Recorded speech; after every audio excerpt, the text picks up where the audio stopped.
Hello everyone, कैसे हैं आप सब। मेरा नाम प्रेम गिरी है। तो आज की क्लास में हम बात करेंगे फंडामेंटल राइट के जितने भी इम्पोर्टेंट क्वेश्चन हैं उनको सॉल्व करेंगे वन बाय वन करके। वैसे तो ये क्वेश्चन जितने भी गवर्नमेंट एग्ज़ाम है सबके लिए बहुत ही इम्पोर्टेंट है, लेकिन आज की क्लास में हम उन बच्चों की बात करेंगे जो अग्निपथ योजना के तहत आर्मी, नेवी और एयरफोर्स के फॉर्म भरे हैं। उनके लिए ये वीडियो बहुत ही इंपॉर्टेंट होने वाली है, क्योंकि ये इस एक वीडियो में मौलिक अधिकार के जितने भी क्वेश्चंस हैं वो आपको आसानी से समझ में आ जाएंगे। और इस वीडियो को देखने के बाद अब जितने भी क्वेश्चन हैं फंडामेंटल राइट से वो बहुत आसानी से कर ले जाएंगे। तो बिना देर करिए चलिए शुरू करते हैं आज का सेशन और देखते हैं कि पहला क्वेश्चन क्या है। तो पहला क्वेश्चन जो लिखा है, in which part of the constitution the fundamental rights have been described, संविधान के किस भाग में मौलिक अधिकारों का वर्णन किया गया है। ठीक है, तो ऑप्शन दिया है पार्ट 3 यानी भाग 3, पार्ट 2 यानी भाग 2, पार्ट 4 यानी भाग 4, पार्ट 1 यानी भाग 1। तो जो मौलिक अधिकार है वो हमारे पार्ट 3 में, यानी ऑप्शन ए जो है इसका राइट आंसर होगा।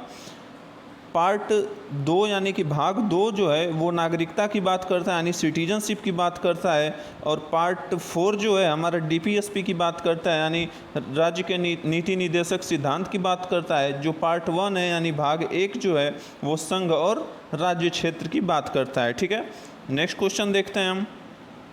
जो हमारा नेक्स्ट क्वेश्चन है वो है, from which country the fundamental rights have been adopted in the Indian constitution, भारतीय संविधान में मौलिक अधिकार को किस देश से अपनाया गया है। ठीक है, तो पहला ऑप्शन जो दिया है वो इंग्लैंड है, दूसरा ऑप्शन अमेरिका है, और सी ऑप्शन ऑस्ट्रेलिया है, और डी ऑप्शन है इनमें से कोई नहीं। तो इसका जो राइट आंसर होगा वो क्या होगा, ऑप्शन नंबर बी यानी कि अमेरिका। जो हमारे संविधान में मौलिक अधिकार है वो अमेरिका के संविधान से अपनाया गया है, अमेरिका देश से लिया गया है। जो इंग्लैंड है, इंग्लैंड से हमारे यहाँ पार्लियामेंट्री सिस्टम लिया है, यानी संसदीय प्रणाली लिया गया है। ऑस्ट्रेलिया से कॉन्करेंट लिस्ट लिया गया है, यानी समवर्ती सूची लिया गया है। ठीक है, नेक्स्ट क्वेश्चन देख लेते हैं। थर्ड नंबर है question, which right has been removed from the category of fundamental rights, किस अधिकार को मौलिक अधिकार की श्रेणी से हटा दिया गया था। ठीक है, तो ऑप्शन नंबर ए जो है राइट टू फ्रीडम यानी स्वतंत्रता का अधिकार, option number B right to equality समानता का अधिकार, option number C right to property संपत्ति का अधिकार, option number D none of these. तो इसका जो राइट आंसर होगा वो क्या होगा, ऑप्शन नंबर सी यानी संपत्ति के अधिकार को मौलिक अधिकार की श्रेणी से क्या कर दिया गया है, हटा दिया गया है। ठीक है, नेक्स्ट क्वेश्चन देख लेते हैं। क्वेश्चन नंबर 4 है, which article deal with the freedom of employment in India, कौन सा अनुच्छेद भारत में रोजगार की स्वतंत्रता से संबंधित है। ठीक है, तो ऑप्शन जो ए है वो है अनुच्छेद 15 यानी आर्टिकल 15, ऑप्शन नंबर बी है आर्टिकल 21 यानी अनुच्छेद 21, ऑप्शन नंबर सी है आर्टिकल 19 क्लॉज 6 यानी अनुच्छेद 19 क्लॉज 6, और ऑप्शन नंबर डी है आर्टिकल 70 यानी अनुच्छेद 17। तो इसका जो राइट आंसर होगा कि विच आर्टिकल, कौन सा अनुच्छेद भारत में रोजगार की स्वतंत्रता देता है, तो वो है आर्टिकल नंबर 19 क्लॉज 6। ठीक है, यानी कि ऑप्शन नंबर सी जो है इसका राइट आंसर होगा। अनुच्छेद 15 जो है वो धर्म, जाति आधार या लिंग के आधार पर भेदभाव करने का जो भेदभाव होता है उस पर रोक लगाता है। अनुच्छेद 15 में यह बात कही गई है। अनुच्छेद 21 जो है यानी आर्टिकल 21 उसमें बताया गया है प्राण एवं दैविक स्वतंत्रता का अधिकार से संबंधित है। आर्टिकल 17 जो है वो अनटचेबिलिटी की बात करती है, यानी कि अस्पृश्यता का अंत करता है, यानी उसकी संबंधित प्रावधान है इसके अंदर। ठीक है, नेक्स्ट क्वेश्चन देखें। क्वेश्चन नंबर 5 जो है, which fundamental rights was removed by the 44th constitutional amendment, 44वें संविधान संशोधन द्वारा किस मौलिक अधिकार को हटा दिया गया है। ठीक है, तो ऑप्शन नंबर ए दिया गया है संपत्ति का अधिकार यानी right to property, option number B है राइट टू फ्रीडम स्वतंत्रता का अधिकार, ऑप्शन नंबर सी है फ्रीडम ऑफ प्रेस यानी प्रेस की स्वतंत्रता यानी मीडिया की स्वतंत्रता, ऑप्शन नंबर डी है नॉन ऑफ दीज यानी इनमें से कोई नहीं। तो इसका जो राइट आंसर होगा वो होगा संपत्ति का अधिकार, यानी 44वें संविधान संशोधन के द्वारा संपत्ति के अधिकार को क्या कर दिया गया, मौलिक अधिकार की श्रेणी से हटा दिया गया था। ठीक है, नेक्स्ट क्वेश्चन देखते हैं। Which article deal with the right to constitutional remedies, कौन सा अनुच्छेद संवैधानिक उपचार के अधिकार से संबंधित है। ठीक है, तो ऑप्शन नंबर ए है आर्टिकल 32, ऑप्शन नंबर बी है आर्टिकल 25 यानी अनुच्छेद 25। ऑप्शन नंबर सी है आर्टिकल 29 अनुच्छेद 29। आर्टिकल नंबर डी है आर्टिकल 30 अनुच्छेद 30। तो इसका जो राइट आंसर होगा यानी संवैधानिक उपचार कॉन्स्टिट्यूशनल रेमेडीज़ की जो बात करता है वो करता है आर्टिकल 32। जब भी नागरिकों के मौलिक अधिकार का हनन होता है या फिर उसका मतलब गलत प्रयोग किया जाता है तो आर्टिकल 32 के तहत आप क्या करते हैं, सुप्रीम कोर्ट और हाई कोर्ट में रीट दाखिल कर सकते हैं। उस रीट जारी करने की जो शक्ति है वो सुप्रीम कोर्ट में आर्टिकल 32 के तहत किया जाता है और हाई कोर्ट में आर्टिकल 226 के तहत रीट जारी किया जाता है। ठीक है, तो आर्टिकल 32 इसका राइट आंसर हो जाएगा। आर्टिकल 25 जो है वो धर्म को मानने या धर्म को प्रचार प्रसार करने की स्वतंत्रता देता है, ये आर्टिकल 25 में बताया गया है। आर्टिकल 29 जो है ये अल्पसंख्यकों से संबंधित है, 29 और 30। आर्टिकल 30 में बताया गया है कि अल्पसंख्यक के शिक्षा संबंधित प्रावधान का संरक्षण करता है, यानी अल्पसंख्यकों का जो भी शिक्षा संबंधी प्रावधान है उसकी स्वतंत्रता देता है आर्टिकल 30। ठीक है, नेक्स्ट क्वेश्चन देख लेते हैं। Right to life and personal liberty is related to which article? जीवन और व्यक्तिगत स्वतंत्रता का अधिकार किस अनुच्छेद से संबंधित है? तो ऑप्शन नंबर ए जो दिया है वो आर्टिकल 21 दिया है, ऑप्शन नंबर बी आर्टिकल 15 दिया है, option number C article 20, option number D article 28। तो इसका जो राइट आंसर होगा वो होगा आर्टिकल नंबर 21।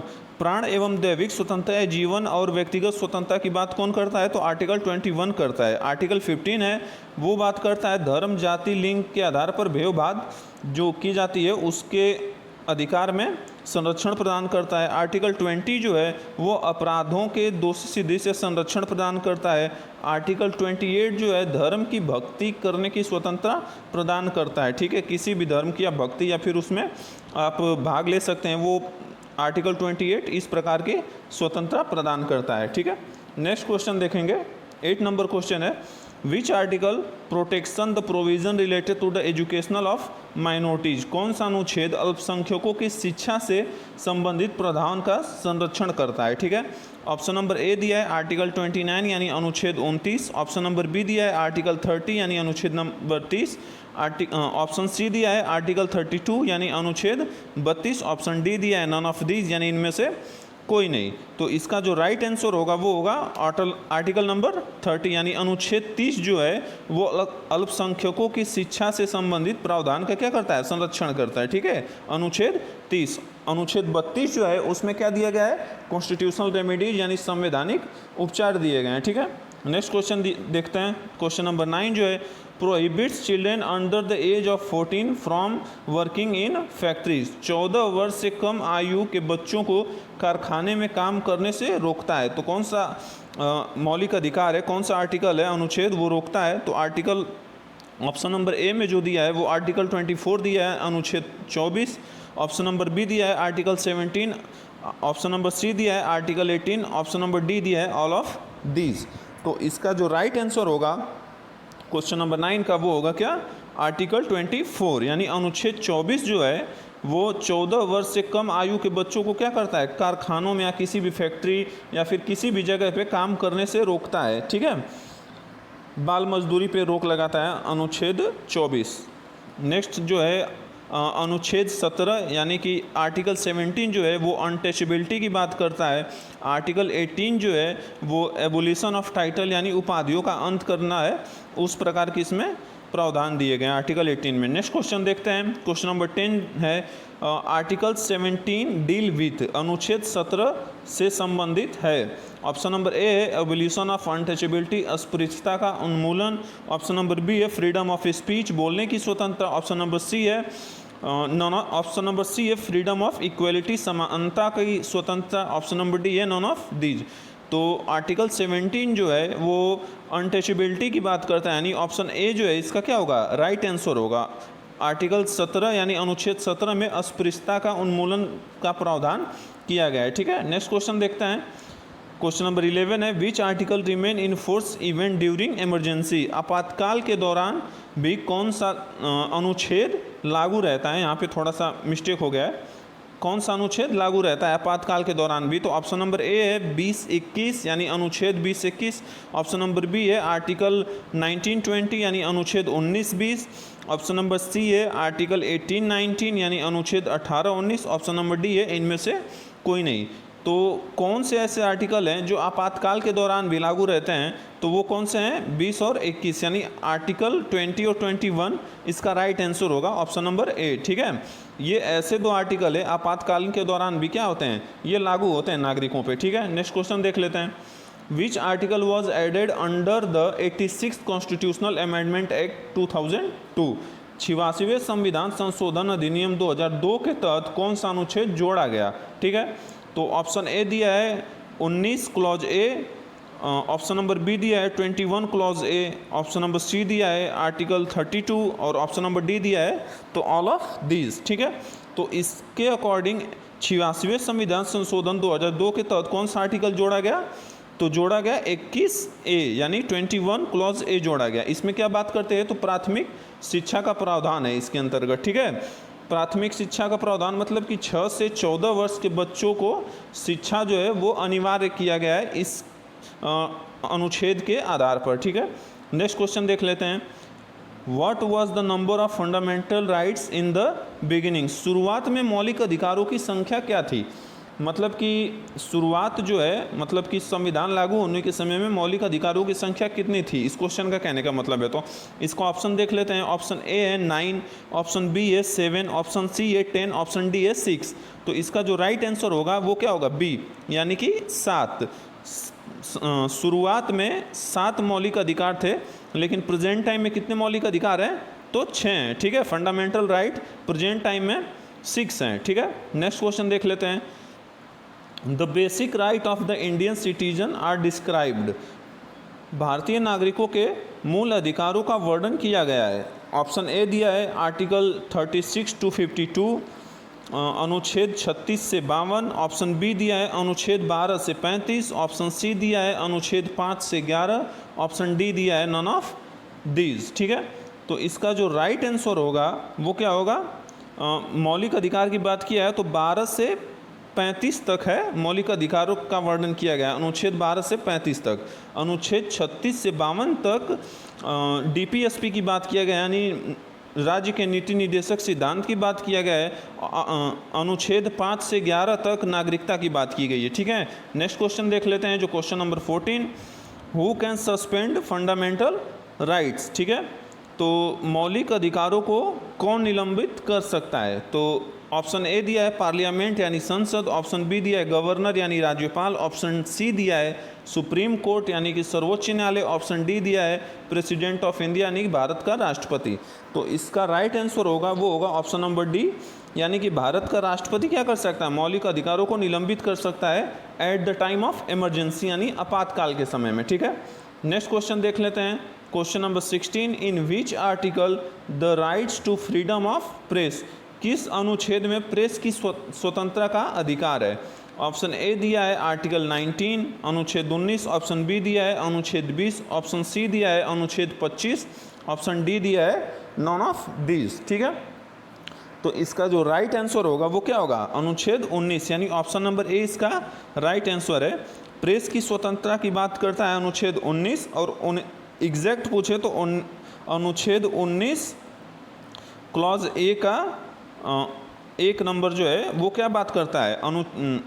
प्रेस की स्वतंत्रता की बात करता है। ठीक है, अनुच्छेद 19 में टोटल जो अनुच्छेद हैं उनकी संख्या 6 है और आर्टिकल 19 बात करता है freedom of speech and expression की। ठीक है, नेक्स्ट क्वेश्चन देख लेते हैं।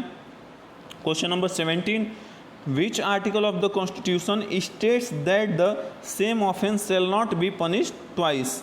संविधान के किस अनुच्छेद में कहा गया है कि एक ही अपराध को 2 बार दंडित नहीं किया जाएगा? एक ही अपराध के लिए किसी व्यक्ति को 2 बार नहीं सजा दी जाएगी। किस अनुच्छेद में इस बात का प्रावधान किया गया है? ठीक है, तो ऑप्शन ए जो दिया है आर्टिकल 20, ऑप्शन बी दिया है आर्टिकल 17, ऑप्शन सी दिया है आर्टिकल 15 और ऑप्शन डी दिया है ऑल ऑफ दी यानी ये सभी। ठीक है, तो इसका जो राइट आंसर होगा वो क्या होगा? ऑप्शन नंबर 20 ऑप्शन नंबर ए यानी अनुच्छेद 20 जो है वो यह बताता है कि किसी भी व्यक्ति को एक ही अपराध के लिए 2 बार क्या कर दिया जाए, दंडित नहीं किया जाएगा, ठीक है। ये तो इसका राइट आंसर क्या होगा, अनुच्छेद 20 यानी option number A. Next question देखते हैं, which article of the constitution provides protection to foreign travel. संविधान में कौन सा अनुच्छेद विदेश यात्रा को सुरक्षा प्रदान करता है, यानी नागरिकों को विदेश यात्रा के लिए सुरक्षा प्रदान कौन सा आर्टिकल करता है। तो ऑप्शन देख लेते हैं, ऑप्शन दिया है अनुच्छेद 32, बी ऑप्शन है अनुच्छेद 29, सी ऑप्शन है अनुच्छेद 30 और डी ऑप्शन है none of these. The right answer होगा ऑप्शन नंबर डी यानी कि नॉन ऑफ दीज। तो देख लेते हैं कौन से आर्टिकल में क्या क्या बताया गया है। तो आर्टिकल 32 में बताया गया है कॉन्स्टिट्यूशनल रेमेडीज़ की बात किया गया है, यानी कि संवैधानिक उपचार की बात किया गया है। आर्टिकल 29 और 30 अल्पसंख्यकों से रिलेटेड है, यानी माइनॉरिटी से रिलेटेड है, ठीक है। तो नॉन ऑफ दीज है इसका राइट आंसर। तो विदेशी यात्रा को सुरक्षा प्रदान कौन सा आर्टिकल करता है, तो आर्टिकल 21 करता है, ठीक है। आर्टिकल 21 ये क्या करता है, आर्टिकल 21 तो विदेशी यात्रा को सुरक्षा प्रदान करता है, ठीक है। नेक्स्ट क्वेश्चन देख लेते हैं, question number 19, which is not fundamental right. मौलिक अधिकार कौन सा नहीं है, इनमें से कौन सा ऐसा है जो मौलिक अधिकार नहीं है, ठीक है। तो ऑप्शन नंबर ए दिया है राइट टू इन्फॉर्मेशन यानी सूचना का अधिकार। ऑप्शन नंबर बी दिया है राइट टू वोट यानी मतदान का अधिकार। ऑप्शन नंबर सी दिया है बोथ ए एंड बी यानी ए और बी दोनों। और ऑप्शन नंबर डी दिया है नॉन ऑफ दीज यानी इनमें से कोई नहीं। तो इसका जो राइट आंसर होगा कि इनमें से कौन सा फंडामेंटल राइट नहीं है, तो क्या है, राइट टू वोट क्या है, फंडामेंटल राइट नहीं है, ठीक है। राइट टू इन्फॉर्मेशन क्या है, सूचना का अधिकार, वो क्या है, फंडामेंटल राइट है, ठीक है। लेकिन राइट टू वोट क्या है, वो फंडामेंटल राइट नहीं है, ये लीगल राइट है, राइट टू वोट, ठीक है। नेक्स्ट क्वेश्चन देख लेते हैं, इसका ऑप्शन नंबर बी सही आंसर होगा। नेक्स्ट क्वेश्चन देख लेते हैं, 20 number question, which article of the constitution has protection with respect to the conviction for an offence. संविधान के किस अनुच्छेद को अपराध के लिए दोषी ठहराए जाने के संबंध में संरक्षण प्राप्त है। ऑप्शन नंबर ए दिया है आर्टिकल 20 यानी अनुच्छेद 20। ऑप्शन नंबर बी दिया है आर्टिकल 21 यानी अनुच्छेद 21। ऑप्शन नंबर सी दिया है आर्टिकल 36 यानी अनुच्छेद 36। ऑप्शन नंबर डी दिया है अनुच्छेद 44, ठीक है। तो इसका जो राइट आंसर होगा 20 नंबर का वो क्या होगा, ऑप्शन नंबर बी यानी अनुच्छेद 21 जो है वो अपराध के लिए दोषी ठहराए जाने के संबंध में संरक्षण प्रदान करता है, ठीक है। तो ये जो है आर्टिकल 36 और आर्टिकल 44 ये क्या है, फंडामेंटल राइट्स नहीं है, ये क्या है, ये डीपीएसपी हैं। आर्टिकल 36 किसकी बात करता है, तो आर्टिकल 36 राज्य की परिभाषा बताता है। और आर्टिकल 44 जो है वो समान नागरिक संहिता यानी यूनिफॉर्म सिविल कोड की बात करता है, ठीक है। ये दोनों फंडामेंटल राइट्स नहीं है, बस ये दोनों फंडामेंटल राइट्स थे। लेकिन इस क्वेश्चन का राइट आंसर जो होगा वो क्या होगा, ऑप्शन नंबर बी यानी कि अनुच्छेद 21 जो है वो क्या करता है, दोषी ठहराए जाने पे संबंध में संरक्षण प्रदान करता है, ठीक है। तो ये आज के टोटल जो 20 क्वेश्चन थे उनके क्विज हम लोग सॉल्व किए हैं। और आप लोग कमेंट करके ज़रूर बताइएगा कि ये आप लोगों को कितना हेल्पफुल है, कितना समझ में आया। और भी ऐसे क्वेश्चंस के क्विज के लिए आप हमारे चैनल को सब्सक्राइब कर सकते हैं। अगर ये वीडियो पसंद आई हो तो वीडियो को लाइक कर दीजिएगा। मिलते हैं नए वीडियो में, आज के लिए धन्यवाद।